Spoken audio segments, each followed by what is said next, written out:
Good evening, San Diego. I'm Chief Meteorologist Carlene Chavis, and thank you for tuning in for your CBS 8 Plus weather update. Well, we're still seeing all that sunshine out there. We saw it today. We're going to see it tomorrow, and well, it's going to make for a really beautiful setup as we go into our 4th of July weekend. So your sunset's going to stay pretty consistent over the next couple of nights around 8 p.m. And as we go into tonight, we're also starting to see some of the cloud cover rolling right back on shore. So once again, you have that marine layer through the overnight hours. And when you're talking about overnight hours, we are looking at those overnight lows. So you have 59 degrees for Poway, the same for Escondido.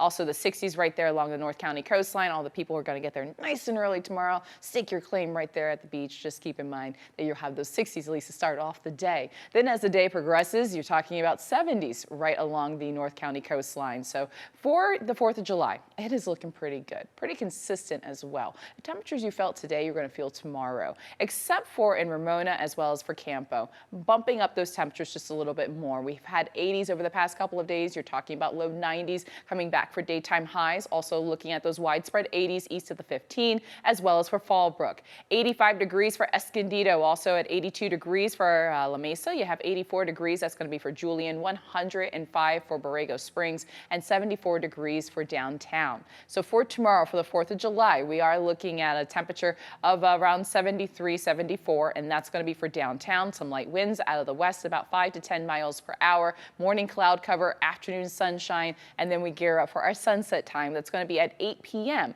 Once we get past that point, of course, the fireworks are going to be going off. So just keep in mind, especially for the Big Bay Boom, the biggest one here in our county, 66 degrees will be the temperature at that time at 9 p.m. when the festivities start. Mostly clear skies are expected, and then naturally that marine layer starts to roll in once we get into those overnight hours. That's not really going to be changing up much, and only a slight slip in temperature. 65 degrees expected by midnight.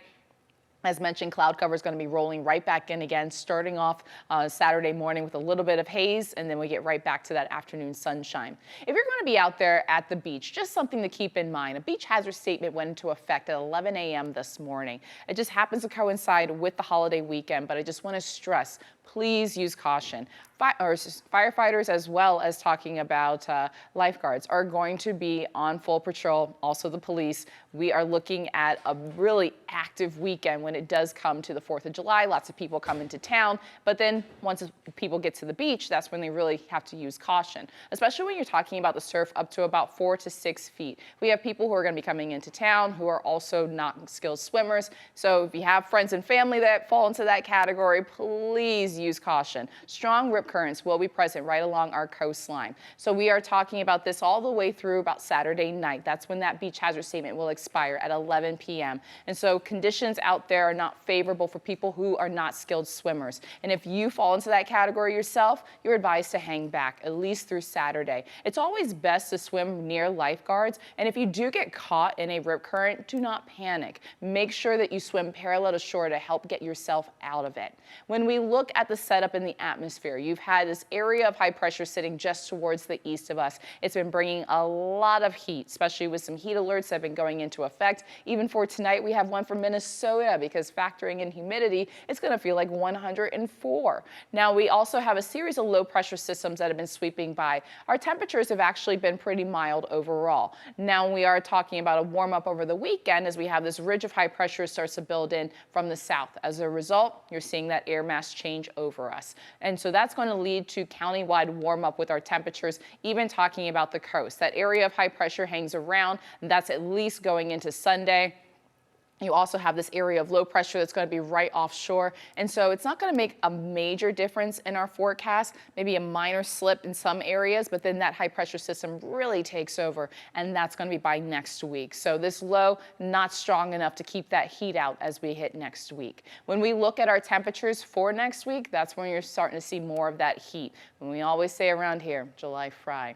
So thinning out with that marine layer in the morning hours, warming up with our temperatures as we go from the low 70s for the 4th of July, back into the upper 70s by next week for the coast, even potentially some low 80s by the middle of next week. You have the 80s for the inland valleys for tomorrow, 90s. That's going to be on Saturday. You saw that area of low pressure that moves in just towards the west of us. Well, that's going to allow temperatures just to gradually slip, as we do have that ridge of high pressure still going to be hanging on. So with that dynamic, that brings you back down to the upper 80s on Sunday, keeps it going into Monday, but then that high pressure system wins out by next week, more amplified, bringing in the 90s. So temperatures will be warming right back up into those widespread 90s across the inland valley starting on Tuesday and taking us all the way into Thursday.